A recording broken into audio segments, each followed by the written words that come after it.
2 points lang. Katulad kanina, same comment sa media sa mga senador, no? Unfair naman sa kanila kung walang pangalan at unfair naman kung sasabihin natin marami, karamihan, lahat, konti. At hindi natin alam kung sinasabi mo yan ay cameraman, photographer, editor, or baka PR yan, hindi media, di ba? So let's be specific. But my second point is, you know, if I can guarantee your safety, and if I can guarantee you 3 or 4 hearings we'll have all the time. But the reality is, no one can even guarantee my safety. I don't know what's going to happen after this hearing and the next few days, the next few months. I pray to God that you'll have more time to say everything. So as much detail as you can give today, habang malaya at habang pwede, please do at today. No? Thank you, Mr. Chairman. So pumunta na tayo doon sa puntong kanino ba kayo nagtrabaho? I'm addressing this question, Mr. President, to the 18 ex-soldiers. Sa nakarang 3 taon, kanino kayo naglingkod? Kay dating, Your Honor, good morning. Nagtrabaho po kami kay dating Congressman Elizalde Esco, Your Honor. Kayong lahat po ay nagtrabaho sa ano pong kaparaanan? Ano po ang mga function ninyo? Ano po ang inyong gawain? Anong obligasyon ninyo sa pagtatrabaho nyo kay dating Congressman Saldico?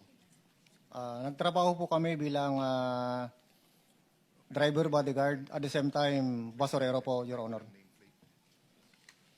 Pwedeng bago kayo magsalita, pakibanggit para ma-record po yung kompleto ninyong pangalan at pagkakilanlan. Your Honor, ako po si Johnny Buduan po, Your Honor. Sige, pagpatuloy mo na. Ako po ay nakapagtrabaho kay dating Congressman Saldico 7 years and 1 month po, Your Honor. At yung pinakamatagal po sa amin is 9 years po.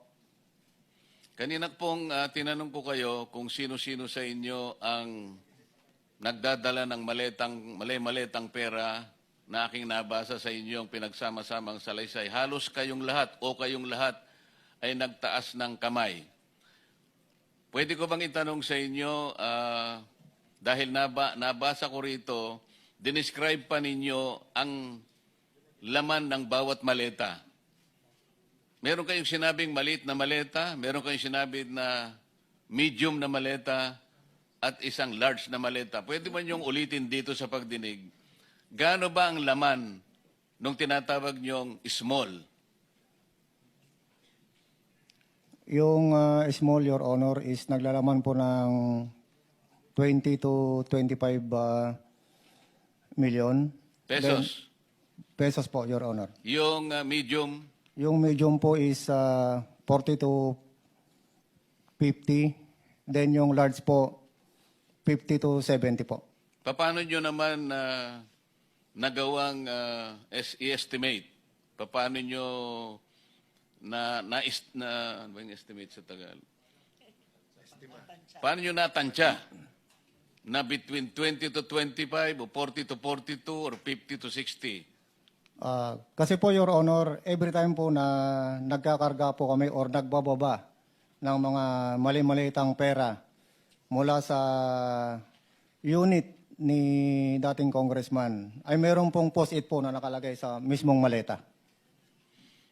Ilang beses naman kayong nagdadala ng maleta, kanino at kung saan? Mula po nung umupo na APRO si dating congressman, ay nagde-deliver po kami almost 3 times a week, mayroon po 4 times a week na nagde-deliver po kami sa mga iba't ibang opisyalis ng ating bansa, ay ng ating pamahalaan. Ilang taon naman inyong ginagawa ang pagde-deliver na ito? Mula po nung umupo na APRO si dating Congressman Saldico, Your Honor. Anong taon yung dati siyang chairman ng APRO? Mula po nung